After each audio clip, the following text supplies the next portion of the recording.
Hi students, welcome to English माध्यम। तो आपको पता ही है कि हम लोग एडुकेटिव पैटर्न बेस्ड एक्सरसाइज कर रहे हैं एसएससी सीजीएल 2025 के लिए। इसकी एक प्लेलिस्ट भी बनी हुई है, आप लोग में से जो लोग नए हैं उसको रेफर कर सकते हैं। ठीक है, तो चलिए, ये हमारा है क्लोज टेस्ट। एक बार आप इसको देख लीजिए, फिर मैं स्टार्ट करता हूँ। By 2035 the national education policy 2020 aims to raise the gross enrollment ratio for the 18 to 23 age group from 28.4% to 50%। क्या कह रहा है कि 2035 तक जो नेशनल एजुकेशन पॉलिसी 2020 है उसका एम ये है कि हम लोग ग्रॉस इनरोलमेंट रेशियो को 28.4% से बढ़ा के 50% कर दें। और किस एज ग्रुप के लिए? 18 से 23। यहाँ पे ग्रॉस इनरोलमेंट रेशियो का मतलब ये हुआ कि हम 18 से 23 साल के जो लोग हैं उनका एडमिशन यूनिवर्सिटीज़ में, कॉलेज में उनका बहुत ज़्यादा बढ़ा दें। कितना बढ़ा दें? 28.4% से लेके 50% तक। बात समझ में आई यहाँ तक? Assuming that a single centrally dash blueprint will be sufficient would be a major strategic error in this vast national project। और कह रहा है कि ये जो इतना बड़ा नेशनल प्रोजेक्ट है, क्या है वो? National education policy 2020। कह रहा है कि अगर हम ये मानते हैं कि सेंट्रल द्वारा, मतलब सेंट्रल गवर्नमेंट द्वारा अगर जो प्लान दिया गया है वो पूरे देश के लिए सफिशिएंट है, तो ये एक बहुत बड़ी स्ट्रेटजिक एरर होगी, एक बहुत बड़ी गलती होगी। India's future in higher education will be shaped by the many socio-economic contexts of its state। कह रहे हैं भारत का जो भविष्य है हायर एजुकेशन में वो इसके द्वारा निर्धारित किया जाएगा कि जो हमारे बहुत से जो स्टेट्स हैं, है ना, उनकी जो सोशियो इकोनॉमिक कंडीशन सबकी अलग है, मतलब सोशल, सामाजिक और इकोनॉमिक कंडीशन एकदम अलग है, तो उनके हिसाब से प्लान होना चाहिए। इसी कह रहा है कि यही फैक्टर हैं जो निर्धारित करेंगे कि भारत का फ्यूचर क्या होगा हायर एजुकेशन में। नॉट जस्ट दिल्ली, सिर्फ दिल्ली को ही हम बात नहीं कर सकते, सिर्फ दिल्ली को ही लेकर हम नहीं पूरे एजुकेशन पॉलिसी बना सकते। क्यों? क्योंकि सारे स्टेट्स जो हैं वहाँ की कंडीशन अलग अलग हैं। The 50% GER target is not a dash incremental change. क्या कह रहा है कि ये जो 50% का हमारा ग्रॉस एनरोलमेंट रेशियो का टारगेट है, ये सिर्फ ये नहीं है कि सिर्फ एक चेंज हो रहा है, मतलब बढ़ रहा है। It is a social change that necessitates the admission of an extra 33 million youth.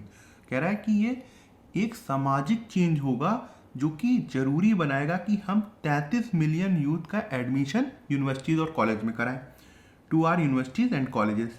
Therefore, इसीलिए policy makers must acknowledge that a uniform strategy will unavoidably fail to dash the profound dash that define our nation।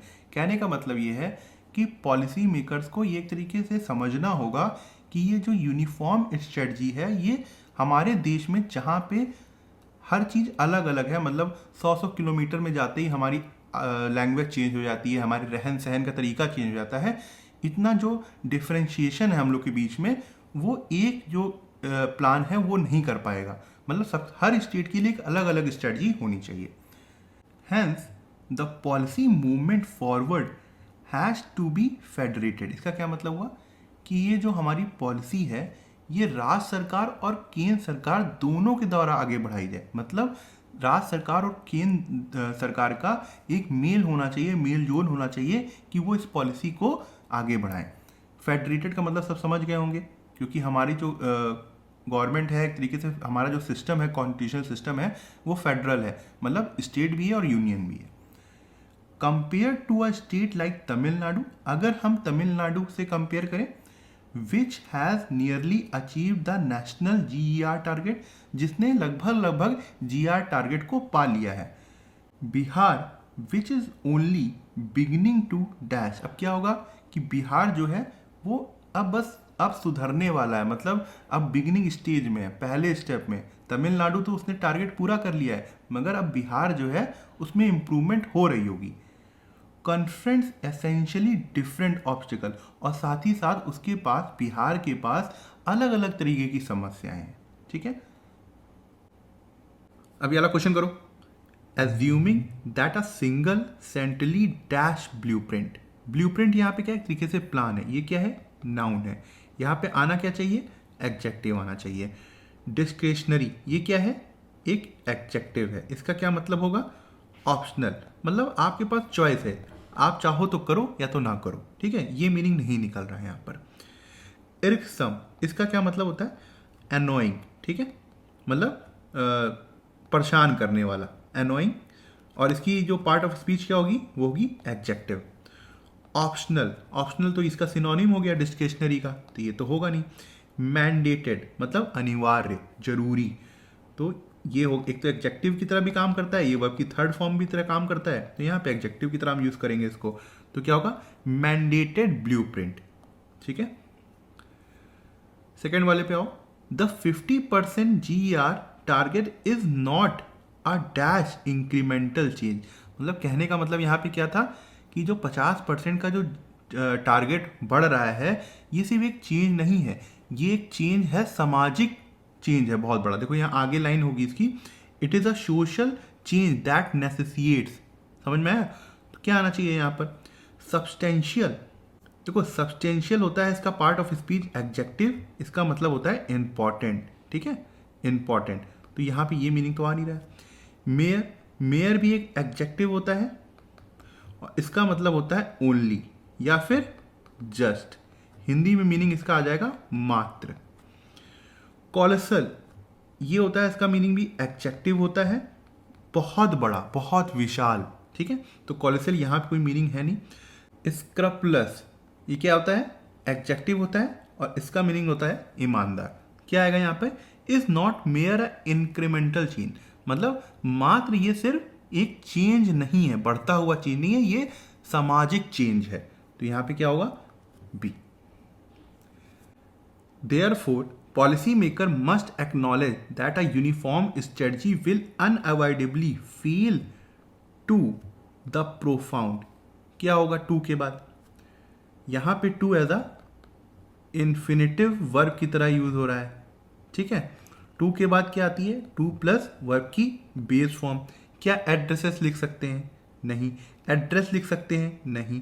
Address हाँ, addressing नहीं। ठीक है, तो ये तो एकदम ही सिंपल था।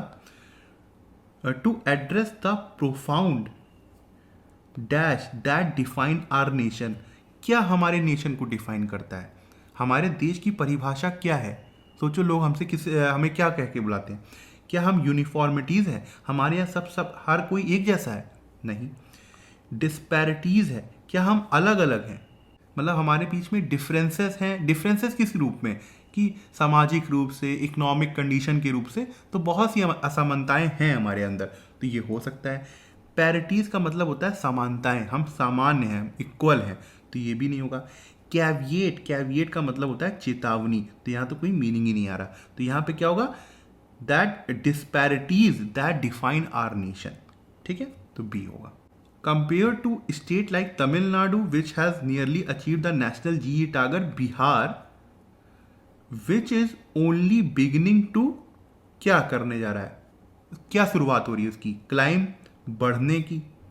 टंबल, टंबल मतलब गिरना अचानक से, तो ये तो होगा नहीं। बिले का क्या मतलब होगा, बिले देखो एक तरफ वर्ब होती है, इसका मतलब होता है जो देखते होंगे ये पहाड़ बने होते हैं, जो माउंटेनियर होते हैं, वैसे ऐसे हुक लगा के एक रोप बांधते हैं अपने और फिर चढ़ते जाते हैं। ठीक है, वही मीनिंग आता है यहाँ पर, तो ये भी नहीं होगा। डेसेंड का मतलब उतरना होता है, सबको पता होगा, बहुत बार पढ़ा होगा कि पहाड़ों से हम डेसेंड करते हैं, मतलब उतरते हैं, तो ये भी नहीं होगा, तो यहाँ पे क्लाइंब होगा। ठीक है,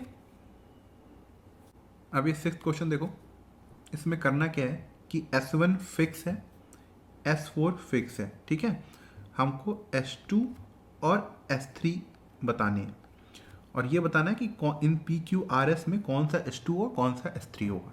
ठीक, यहाँ पे ऑप्शन भी वैसे दिए हुए हैं, मतलब पहले S2 दिया हुआ है यहाँ पर और फिर यहाँ पे S3 दिया हुआ है। चलो, the suicide attack in Shia mosque in Peshawar killing at least 62 people. कह रहा है कि जो सुसाइड अटैक हुआ है, मुस्लिम्स में दो सेक्ट हैं एक शिया एक सुन्नी, सबको पता होगा। तो कह रहा है कि शिया मस्जिद में जो पेशावर में सुसाइड अटैक हुआ है उसमें 62 लोग मारे गए। Is a grave reminder of Pakistan growing security challenges after Taliban return to power. कह रहा है कि ये एक चेतावनी, बहुत ज़्यादा सीरियस चेतावनी देता है कि जो पाकिस्तान में सिक्योरिटी चैलेंजेस बढ़ रहे हैं, मतलब जो उनकी सिक्योरिटी जो है वो अनस्टेबल हो रही है जब से तालिबान पावर में आया है। कहाँ पर? अफगानिस्तान में। And the continued persecution that the Shia minority is facing in the Afghanistan and Pakistan region. कह रहे हैं कि ये, और साथ ही साथ जब से अफगानिस्तान में तालिबान आया है, जो शिया माइनॉरिटी है उनके ऊपर अत्याचार बढ़ गए हैं। परसिक्यूशन क्या है? मतलब अत्याचार। तो उनके जो शिया माइनॉरिटी है उनके ऊपर अत्याचार बढ़ गए हैं, वो अफगानिस्तान और पाकिस्तान रीजन में। द इस्लामिक स्टेट, पहले S4 पढ़ लेते हैं। The ISI's sectarian enormity toward the Shias is well known. कह रहे हैं ये जो IS ग्रुप है, सेक्टेरियन का मतलब होता है सांप्रदायिक, मतलब रिलीजन के लिए किसी को एक दूसरे को मारना या उनको परेशान करना। समझते होगे क्या चीज़ मतलब कहने के जा रहा हूँ मैं। एनॉर्मसिटी का मतलब घृणा। तो जो उनकी जो घृणा है शिया को लेकर वो जग जाहिर है, सब जानते हैं। In Iraq and Syria, the IS has carried out systematic attacks against the Shias। कह रहे हैं इराक और सीरिया में IS ने एक सिस्टमैटिक अटैक किया, मतलब एक तरीके से प्लान बना के अटैक्स बहुत सारे किए हैं शिया के against. Who they call rejectionist of Islam, जिनको वो कहते मानते हैं कि ये इस्लाम का हिस्सा है ही नहीं, मतलब इस्लाम से अलग है। Just because they belong to a different branch of the faith, क्योंकि वो ये मानते हैं कि ये धर्म के दूसरे हिस्से से हैं, मतलब इस्लाम का नहीं मानते हैं। ठीक है, तो एक तरीके से क्या हुआ कि शिया के ऊपर जो घृणा है IS की, उसके बारे में बात हो रही है, चाहे वो सेंटेंस 1 और सेंटेंस 2 हो। यहाँ पे एक बॉम्बिंग अटैक हुआ है S1 में, तो हम ये कोशिश करेंगे क्या इसकी डिटेल अगर आती है PQRS में तो हम उसको जोड़ने की कोशिश करेंगे। ठीक है, the Islamic State terrorist organization which has carried out, अब देखो यहाँ पे ये the Islamic State terrorist organization, ये देख रहे हो कॉमा लगे हुए हैं, ये अब इसके बारे में बता रहा है, जिन्होंने which has carried out a number of suicide attacks in Afghanistan ever since the Taliban captured Kabul in August 2021। जिन्होंने बहुत सारे सुसाइड अटैक किए हैं अफगानिस्तान में जब से इनकी अगस्त 2021 से एक तरीके से सरकार बनी अफगानिस्तान में ना, तालिबान ने कैप्चर किया होगा, सबको पता होगा। अब यहाँ से मेन सेंटेंस स्टार्ट हो रहा है, has claim responsibility for the bombing, उन्होंने रिस्पॉन्सिबिलिटी ली है बॉम्बिंग की। रिलेट हुआ? S1 से रिलेट हुआ? ये हो सकता है P, है ना। If it doesn't check the widespread anti Shia narrative, अगर वो ये जो एंटी शिया नैरेटिव चल रहा है फैलने से नहीं रोका गया इसको, and find a way to tackle the security challenges posed by both the TTP and ISK। कह रहा है कि और साथ ही साथ अगर उन्होंने ये रास्ता नहीं ढूंढा कि जो सिक्योरिटी चैलेंजेस, जो सिक्योरिटी थ्रेट दिए जा रहे हैं TTP एंड ISK के द्वारा, कोई मीनिंग तो निकला नहीं अभी तक। This was the deadliest attack in Pakistan since 2018 bombing of Kyoto killing 149 people. कह रहे हैं कि ये 2018 बॉम्बिंग जो हुई थी कोयटा में जिसमें 149 लोग मरे थे, उसके बाद सबसे ज़्यादा डेडलीस्ट अटैक है ये। कनेक्ट कर रहे हैं ना, P और R कनेक्ट कर रहे हैं। It's borderland could once again turn to anarchy and sectarian bloodletting. क्या मतलब हुआ कि जो बॉर्डर लैंड्स होगा उनका, वो एक तरीके से एनार्की में चेंज हो जाएगा, मतलब वहाँ पे बहुत ज़्यादा अराजकता होगी, क्योस होगा, एंड सेक्टेरियन ब्लड लेटिंग, और वहाँ पर सांप्रदायिक खूनी संघर्ष होगा, मतलब लोग एक दूसरे को धर्म के नाम पर बहुत ज़्यादा मारकाट करेंगे। S भी रिलेटेड नहीं लग रहा है, साफ साफ दिख रहा है R और P ने एक तरीके से कनेक्शन दिया है ये जो पाकिस्तान पेशावर में बॉम्बिंग हुई है, मगर हम क्या S2 को R बनाएं कि S3 को R बनाएं। ध्यान से देखो, यहाँ पे S1 में सुसाइड अटैक की बात हुई शिया मॉस्क में पेशावर में, R में देखो बताया गया है कि ये डेडलीस्ट अटैक है पाकिस्तान में 2018 बॉम्बिंग कोयटा के बाद। तो हम S1 फिर P नहीं सॉरी R रख सकते हैं, S1 के बाद हम यहाँ देख लो S1 के बाद हम R रख सकते हैं जो कि H2 की तरह काम करेगा, ठीक है। अब P में आओ, the Islamic State terrorist organization, फिर उनके बारे में बताया गया, उसने रेस्पॉन्सिबिलिटी ली है। कनेक्ट हो रहा है ना? तो R और फिर P होगा, उसके बाद S4 आएगा, तो हमारा RP ही आंसर होना चाहिए, तो RP होगा, ठीक है। अब 7th वाला क्वेश्चन देखो, इसमें करना क्या है कि ये जो 1 है ये फिक्स है और 2 as a last sentence fix है, ठीक है। और हमें बीच में ABCD को अरेंज करना है। ऑप्शन यहाँ पे दिए हुए हैं, एक बार आप खुद से कर सकते हो, ठीक। चलो स्टार्ट करते हैं फिर। India's inflation based on consumer price index quicken to 6.01% in January. कह रहे हैं कि इंडिया का जो इन्फ्लेशन है, मतलब महंगाई है, जो कि बेस्ड है कंज्यूमर प्राइस इंडेक्स के ऊपर, वो 6% हो गई है जनवरी में, breaching the central bank upper tolerance limit to 6%। और इसने सेंट्रल बैंक द्वारा जो लिमिट लगाई गई थी इन्फ्लेशन में 6% की, उसको तोड़ दिया है। सेंट्रल बैंक यहाँ पे कौन है? RBI, ठीक। Governor Shaktikanta Das has defended the RBI's projection for inflation to slow to 4.5% in financial 23।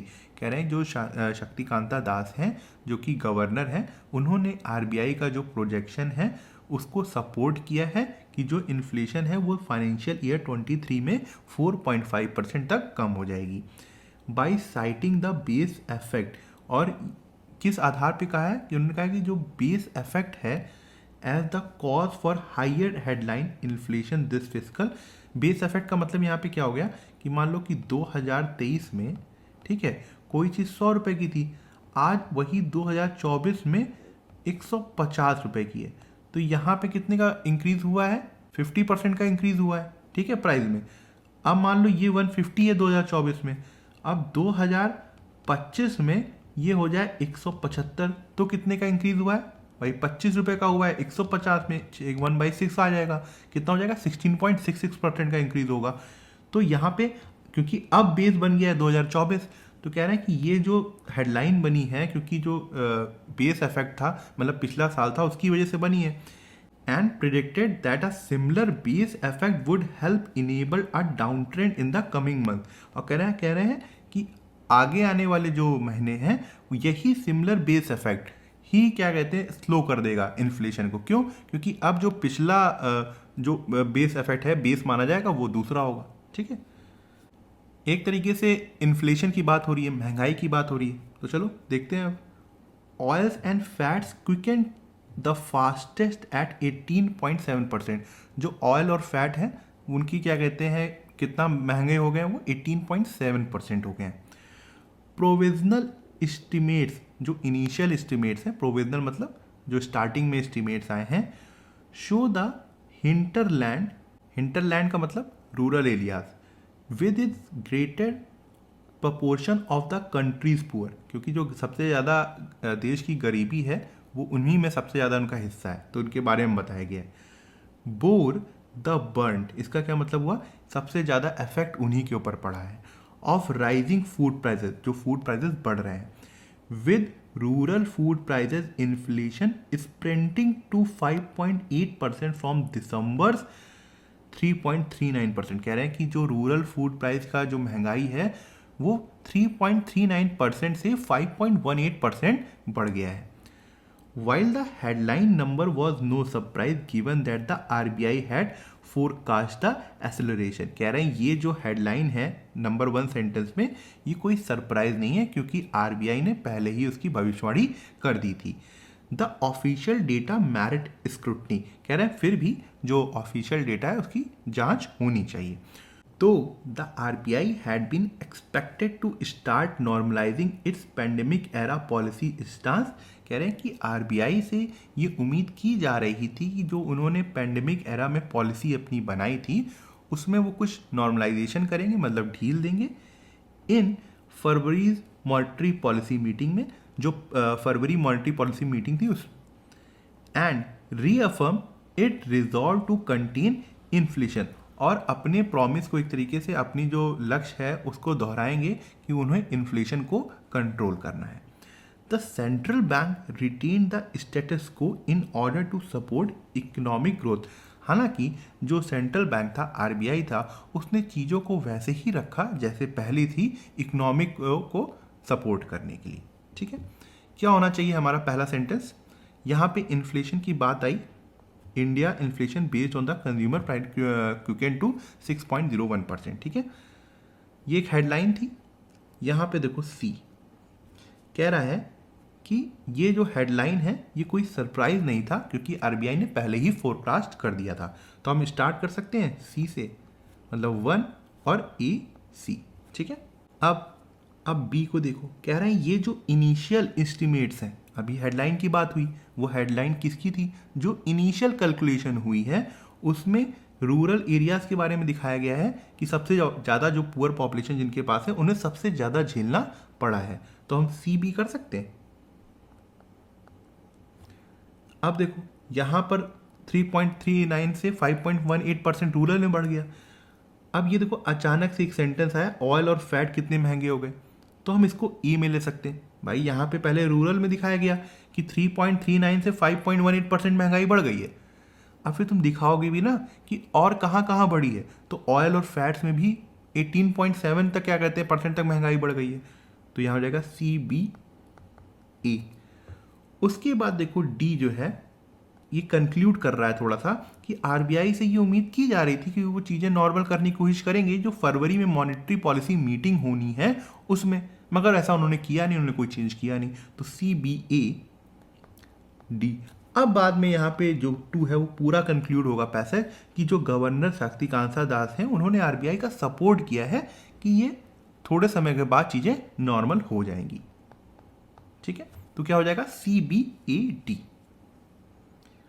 वैसे इस समय इन्फ्लेशन रेट क्या चल रहा है? लास्ट मंथ अगस्त का क्या चल रहा है इन्फ्लेशन रेट? मेरे हिसाब से जितना मुझे याद है मैंने पढ़ा था 1.55% चल रहा है। ठीक है, इस समय बहुत लो चल रहा है, पता नहीं कैसे। अब ये क्वेश्चन 8 है, ये पूरा पैरा नंबर है, कोई भी सेंटेंस फिक्स नहीं है, ए बी सी डी को आपको अरेंज करना है। ये ऑप्शन दिए हुए, ट्राई करिए अपने आप से। This has forced India to match the Chinese deployment, और उसने इंडिया को मजबूर किया वो चाइनीज डिप्लॉयमेंट की बराबरी करे, मैच करे। जितने वो सोल्जर्स भेज रहे हैं हम भी उतने ही सोल्जर्स अपने बॉर्डर्स में भेजें। Leading to an extraordinary buildup on a scale not seen 1962। और कह रहे हैं कि इतना ज़्यादा सोल्जर्स का जमावड़ा होने लग गया था कि 1962 के बाद ऐसा कभी पहले नहीं देखा गया था जो इस समय हो रहा था। That India and China have agreed to stop sending more troops to the front line। कह रहे हैं इंडिया और चाइना जो एग्री हो गए हैं कि अब वो और ज़्यादा ट्रुप्स मतलब सोल्जर्स को नहीं भेजेंगे फ्रंट लाइन बॉर्डर में। इज अ वेलकम स्टेप, ये एक वेलकम स्टेप है towards hitting pause on the rising tension along the LAC. किस चीज़ को पॉज करने के लिए? जो लाइन ऑफ एक्चुअल कंट्रोल है एलएसी है, वहाँ पे टेंशन जो बढ़ रहा था उसको पॉज एक तरीके से रोकने के लिए एक वेलकम मूव है। The new agreement of September 21 at the 6th round of corps commander talk since June. कह रहे हैं जून से जो कॉर्प्स ऑफ कमांडर की टॉक चल रही थी, जो बातें चल रही थी, मीटिंग चल रही थी, उसके 6th राउंड में ये एक नया एग्रीमेंट साइन हुआ 21 सितंबर को। Will put a stop to this buildup, जो कि ये जो सोल्जर्स का जमावड़ा लग रहा था, भीड़ लग रही थी फ्रंट लाइन में, इसको रोकेगा। That is if it is implemented sincerely, और ये तभी होगा अगर ये जो एग्रीमेंट हुआ है इसको सिंसियरली लागू किया जाएगा। इंडीड, मतलब एक तरीके से एम्फेसिस देने के लिए बोला जाता है। द जेनेसिस मतलब किसी चीज़ की शुरुआत, ऑफ द टेंशन, ये जो टेंशन की शुरुआत हुई थी, lies in China's large scale deployment of troops. ये तभी हुई थी जब चाइना ने अपने जो उनकी आर्मी थी वो बहुत बड़ी मात्रा में डिप्लॉयमेंट किया था उनका फॉरवर्ड एरियाज में मई में।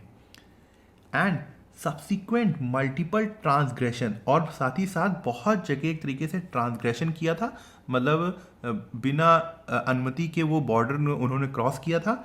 इन द गलवान वैली में, पैंगोंग लेक में, गोगरा में, हॉट स्प्रिंग में एंड देप्सांग प्लेन्स में, ठीक है, that have violated almost every core Tenet, जिसने हर मूल सिद्धांतों को तोड़ के रख दिया था।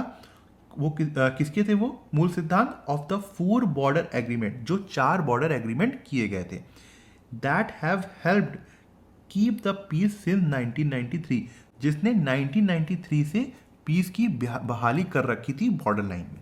समझ में आया? यहाँ पर क्या होना चाहिए पहला सेंटेंस? वैसे ऑप्शन में डी नहीं दिया गया है पहला सेंटेंस, अदरवाइज हम लोग डी से जाते नहीं। थोड़ा सा दिमाग लगाओ यहाँ पर, क्या होना चाहिए? बी को देखो, इंडिया और चाइना ने मतलब जो इनका एग्रीमेंट हुआ है वो वेलकम किया गया है, ठीक है, मतलब ट्रूप्स को आगे भेजने का। अब कुछ लोग सोचेंगे सर दैट लगा हुआ है, कैसे स्टार्ट कर दे? नहीं कर सकते हो, ठीक है। यहाँ पे दैट इंडिया एंड चाइना एक तरीके से संबोधित कर रहा है कि जो एग्रीमेंट हुआ है, दैट एग्रीमेंट जो हुआ है इंडिया और चाइना के बीच में, वो एक वेलकम स्टेप है, ठीक है। बी हम स्टार्ट कर सकते हैं। अब ये किसके लिए हुआ है? ये राइजिंग टेंशन जो हो रही है लाइन ऑफ एक्चुअल कंट्रोल में, वो अब बताएगा किस लिए हुई थी। अब तुम डी पे आ जाओ। ये जो कह रहा है ये जो टेंशन थी वो चाइना की वजह से हुई थी, तो हम बी और डी को फॉलो कर सकते हैं। ये जो टेंशन की बात हो रही है किसकी वजह से हुई थी? चाइना की वजह से हुई थी ना। उसके बाद ए को देखो, यहाँ पे जब चाइना ने डी में अपने ट्रुप्स को डिप्लॉय किया, मतलब वहाँ पे भेजा, कहाँ पे? गलवान वैली में, पेंगोंग लेक में, गोगरा में, हॉट स्प्रिंग में, देप्सांग प्लेन में। उसने भारत को मजबूर किया कि वो चाइनीज डिप्लॉयमेंट की बराबरी करे। हम अपने बॉर्डर को ऐसे थोड़ा छोड़ देंगे। तो बी डी ए, ठीक है। और उसी समय आपको याद होगा कि भारत ने ब्लैक हिल को कब्जा लिया था रात में, याद है न्यूज़? 2 बहुत ही अपर हिल को उन्होंने कब्जा लिया था रात में ही, वो चाइनीज सोते रह गए थे। ये बहुत बड़ा मूव था जिससे ये बात हुई थी। एक बार बता दूं, ये सबसे इंपॉर्टेंट बात है यहाँ पे कि इंडिया ने बहुत तगड़ा मूव चला था उस रात में। तो बी डी ए। उसके बाद देखो, अब सी को हम कर सकते हैं कंक्लूड कि ये जो एग्रीमेंट हुआ है 21 सितंबर को हुआ है और ये बिल्डअप को रोकेगा अगर ये सिंसियरली लागू किया गया। तो बी डी ए सी, ठीक है। तो क्या होगा हमारा? बी आंसर होगा। तो ठीक है, आज का लेक्चर यहीं ख़त्म करते हैं। आई होप आपको कुछ सीखने को मिला होगा और आप कमेंट सेक्शन में ज़रूर बताइएगा कि आपको आज का लेक्चर कैसा लगा और आपको क्या सीखने को मिला। अगर आप मुझसे इंग्लिश ग्रामर पढ़ना चाहते हैं तो आप हमारा ऐप इंग्लिश माध्यम प्ले स्टोर से डाउनलोड कर सकते हैं। ऐप ओपन करते ही आपके सामने होम स्क्रीन आएगी। वहाँ पे आपको 5 ऑप्शन मिलेंगे: मेन, लाइब्रेरी, फीड, लेक्चर, पास। लेक्चर में क्लिक करते ही आपके सामने 2 वर्जन आएंगे, फ्री और पेड।